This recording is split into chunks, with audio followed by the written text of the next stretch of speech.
Welcome to Uninvited, the show where we cover news that matters to Ontario women. On this program, we discuss home affordability. In the past 2 decades, the value of the Canadian housing market has increased by over 375%, which means for an increasing number of people in this province, housing is simply out of reach. But first, here are some recent headlines.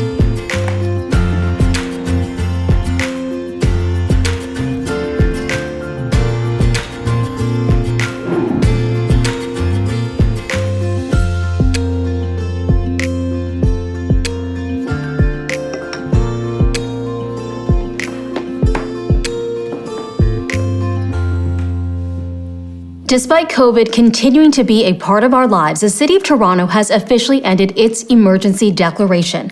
Toronto Mayor John Tory and the city's top doctor call it a step towards returning back to normal after the impacts of the pandemic on the city.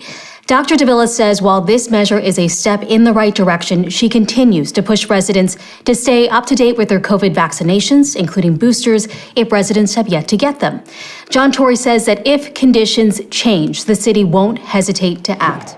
Some of Ontario's construction workers have engaged in job action. Approximately 15,000 carpenters in the international, commercial, and institutional sector walked off the job on May 9th, joining thousands of other workers primarily in the residential construction sector who began strike action the week prior. Ontario's construction workers kept the province going throughout the pandemic, building homes that were desperately needed, building transit to get people moving again. In total, there are over 30,000 workers taking part. Workers are calling for higher wages to keep up with skyrocketing inflation, which was recorded at 6.7% in March. Provincial labor relations rules means that the longest this strike can last in the residential construction sector is 6 weeks. Gas prices continue to skyrocket, which means less money in the pockets of everyday people. Average gas prices in Ontario are hovering around $2 a litre, and experts are warning that gas prices will shoot up even higher due to the global pressures on limited oil supplies. This comes during an election campaign where affordability is front and center. The PCs have promised to reduce the fuel tax by 5.3 cents starting on July 1st if they're re-elected, while the NDP is proposing to regulate gas prices at the pumps. As for the Liberals, they promised increasing rebates for electric vehicles and providing buck-a-ride transit options until January 2024. The Provincial Liberals released their full campaign platform where they're promising to kill Doug Ford's $10 billion Highway 413 project and have it reinvested into education and building new schools. Liberals are also promising to finish projects like the twinning of Highway 69, connecting Northern Ontario to Southern Ontario, a project that has languished under Doug Ford.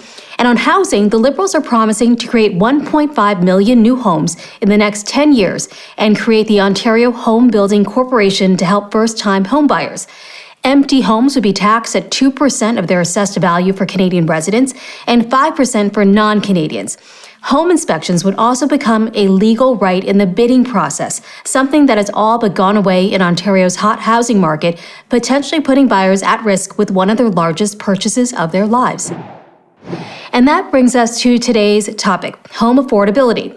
Purchasing a home is the biggest investment most Canadians will make. And for so many of us, the dream is achieved when we secure home ownership, as that can create the funds and stability for education, family growth, and eventually retirement. But in the past 2 decades alone, the value of the Canadian housing market has increased by 375%, a rate at which salaries are obviously not matching. And now Toronto is among the 10 most expensive housing markets in the world. With the average cost of a home well over $1 million, consider this scenario. A Toronto family makes a combined household income of $195,000, and that's already a number that's much higher than what many people earn. But let's say you earn $195,000. According to the Ontario Real Estate Association, it would take you 26 years to save for a down payment on an average priced home in the city. Considering the median household income in Ontario is a fraction of that, it means for an increasing number of people, housing is simply out of reach. And this isn't just an issue in Southern Ontario. Places like Sudbury and North Bay, they're seeing the effects, as average house prices in those regions have increased over 30% in the last year alone. Supply, that's a big part of the issue. Between 2016 and 2019, the GTA added more than 325,000 jobs, but only 102,000 new homes, of which 2% were considered affordable. Families are being displaced, millennials are being priced out of the market, and students can no longer live in the same cities they study in. Many argue that it's time that housing is seen as a human right accessible to all, and not as a commodity for developers to maximize profits. Doug Ford canceled rent control rules for new apartments and has failed to cool the housing bubble that is growing in Ontario. His government has been focused on saying he's building more, but with zero plans to make them more affordable. That's created 3 tiers of Ontarians: people who own, people who are trying to own, and people who will never be able to own. Vibrant and safe communities required mixed-income neighborhoods with new development projects that everyone can afford, but that's just not happening. All 3 parties are promising to build over 1 million homes by 2030, but is that enough? And what more needs to be done to make owning a home a reality for more Ontarians? Today, I'm joined by the Ontario Real Estate Association's President-elect Tania Artenosi and urban planner researcher Jamilla Mohamud. Tania brings market insight from her over 15 years in real estate, and Jamilla works on a range of issues, including urban health equity, post-secondary student housing affordability, and gendered rights to the city. Both women strongly believe that housing is a human right and should be accessible to all.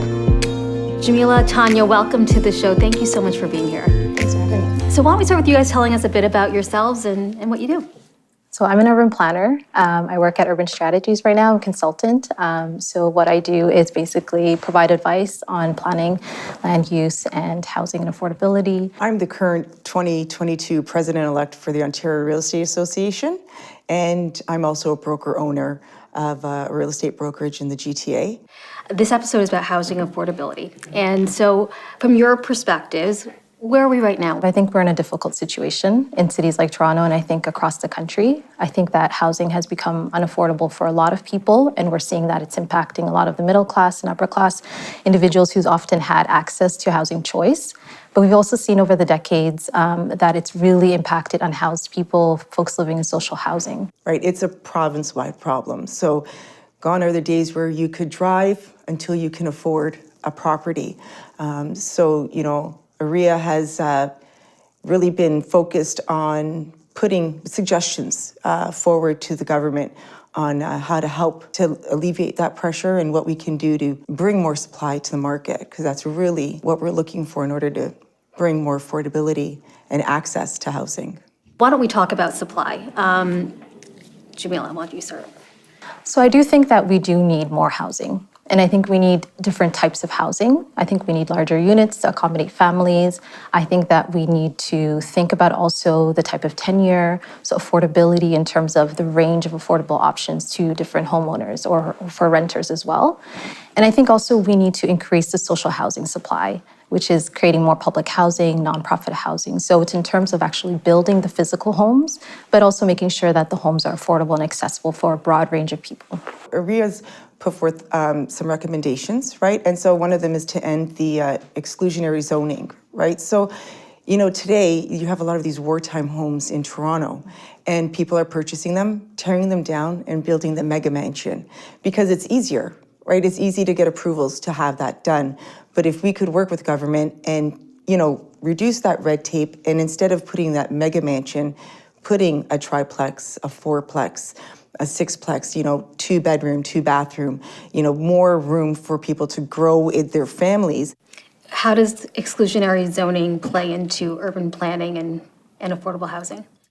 Yeah, it's a big part of it because it lets us know where we can build and what types of homes we can build. So a big part of a landscape like Toronto is limiting the type of housing that can be built in residentials and neighborhoods. So as Tania was talking about, particular single-family types of homes that don't accommodate multifamilies are very prevalent. And oftentimes these apartments can be more affordable for renters and for people with lower income than a single-family home, which requires a large mortgage and many of us can't afford. Mm-hmm. What do you think's been the holdback from a government trying to fix that? Why do you think they haven't done it? I think there's a range of issues. There is a a lot of folks who are homeowners, who are sometimes a political base for some of the politicians in positions right now, and they often are the voices that are heard. And so I think that's a big challenge. And I think that part of the solution is letting them understand that this isn't an individual housing issue. This is our collective. As a city of Toronto, as a province of Ontario, if my neighbor isn't housed, I shouldn't feel very comfortable about that. I should work towards making affordability a thing for everybody. Home prices have tripled, I guess, over the last couple years. And it's just kind of out of reach, right, for a lot of people. Yeah. Why do you think homeownership is so important? You know, at the end of the day, you want to feel like you belong into a community. People want to buy homes to build their families, themselves. They want to feel rooted to something. They want to engage in their community. And it is still, you know, a sense of accomplishment. I'm grounded, and that matters to people. And Jamilla, that idea of home ownership, it's becoming an even loftier goal for people in racialized communities, for example, right? Or women who are looking to own homes. Can you speak a bit about that? The idea of home ownership has been very exclusionary. If we think about, you know, who has in the history of Canada been able to easily access home ownership, it's often been predominantly white men, right? It's not only just the class impact, but there's also racial discrimination. So we just talked about exclusionary zoning. And part of that was about creating these communities in the suburbs that were exclusive for certain communities. And that often excluded racialized people. And the way that we also designed these homes were in a way that was not very supportive of women working or being able to leave their neighborhoods.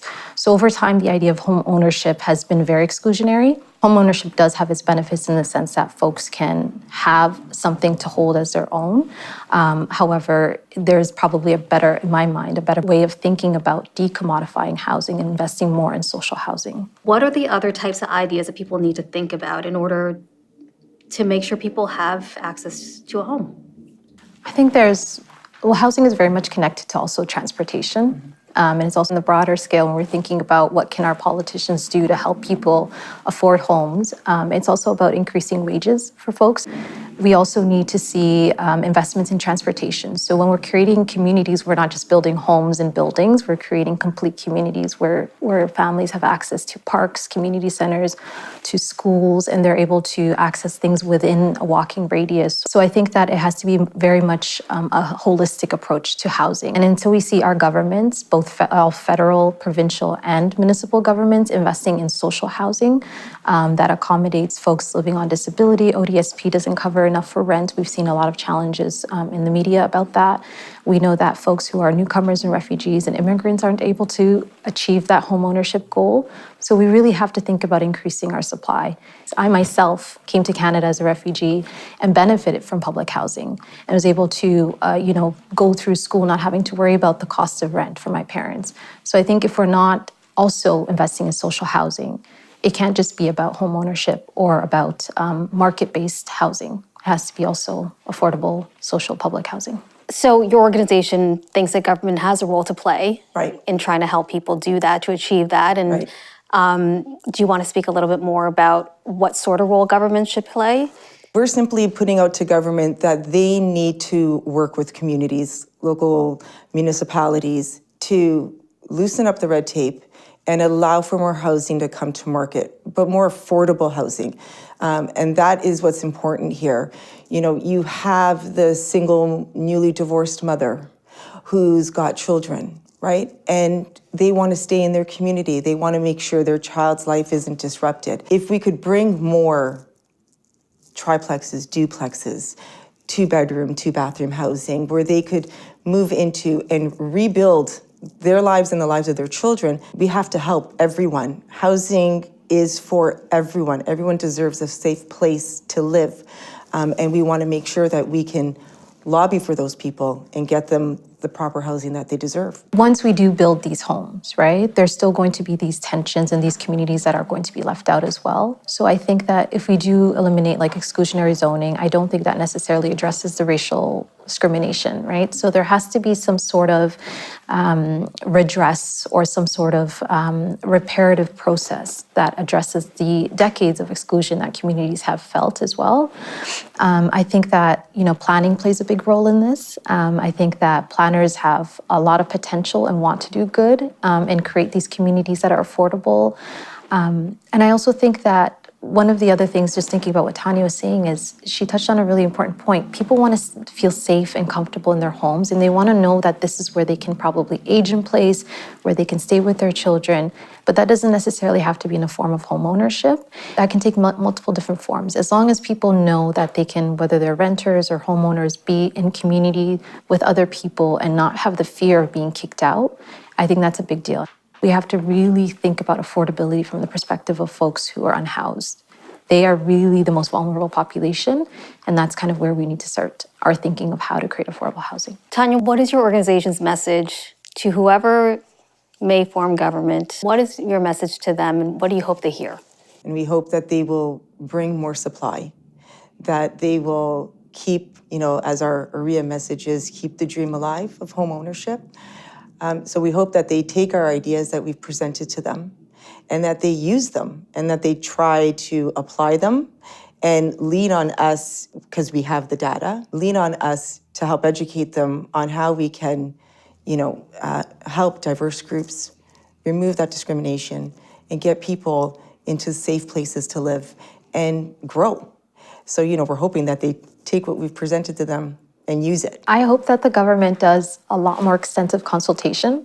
I think that, especially at the provincial level, there's been some engagement around the province's housing affordability task force, and that focused a lot on more middle income and home ownership. I think that there is a lot more work to be done with folks who are unhoused, with young people, students who are a forgotten population. I think that there needs to be much more engagement around issues that impact racialized communities, Black communities, and Indigenous people. And I think looking back at history of what's been successful, Canada does have a very strong history of providing some great housing for folks. And I think we can't forget that, particularly our social housing history. Through some research that your organization has done, housing ranks pretty high on people's priorities and what they're thinking about during the election. So does it seem like it's a priority for people who are running in our province? I hope so. We need it. We need it to be a priority. We need them to stand up and take notice. Whether it's social housing, home ownership, rentals, converting old commercial buildings that are vacant into social housing, it's a great option. There's options out there for government to pay attention to and help the process be easier. It won't happen overnight, but it's got to start.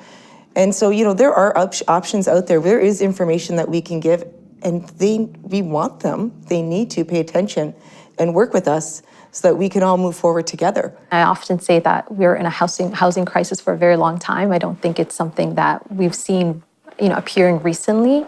What has changed is that the demographic that's really experiencing constraints has changed a little bit in terms of middle class and upper class folks losing the ability to buy maybe within the areas they're used to, right? And so the conversation has shifted to a housing affordability issue, particularly focused on middle class populations. And really, it's been a housing crisis for racialized people, Indigenous people, unhoused people for decades. And I think that's what I would like to see the politicians add to their repertoire. Sometimes it's hard for people who are in positions of power to understand the experiences of the people that they seek to represent. What would be the message to them to tell them about young mothers trying to raise families, put food on the table, and put a roof over their heads and the challenges that they face? What would you want the people trying to run the province to understand about their experience? The message I'd want politicians to hear is that young mothers, they care about their communities. They're working to raise the next generation for sure, but they also care about their neighbors. They care about their parents, and they're juggling a lot of things at one time. If we invest in housing that supports young mothers, that's affordable and safe and available to them in different neighborhoods, I think that you're able to help a generation and generations after that as well. I myself am a young mother. I have a 7 and a 5-year-old. You really need to, as a politician, engage with your voter base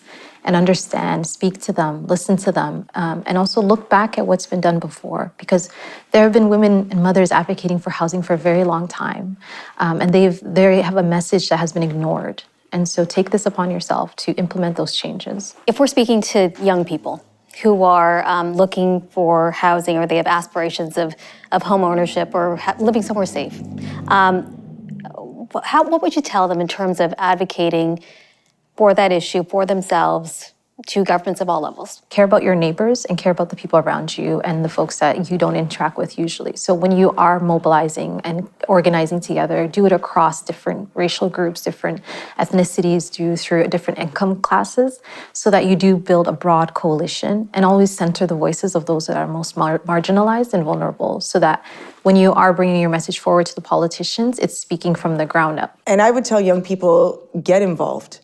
Go and find and read the platforms of every party, and which one resonates with you the most in your goals, right? And then get out and vote. Thank you both for being here. We really appreciate you spending some time with us. Thank you.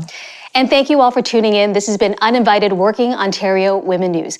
It's time now for a segment that we call I'm Speaking. It's our chance to hear from you, your thoughts, your feelings, your concerns, anything you want to talk about. Record your 60-second message at actwow.ca. Now, I'm speaking. I'm speaking. I have to I'm weigh speaking. in. I'm speaking. I have to I'm weigh in. speaking. If you don't mind letting me finish. Wait. I'm speaking.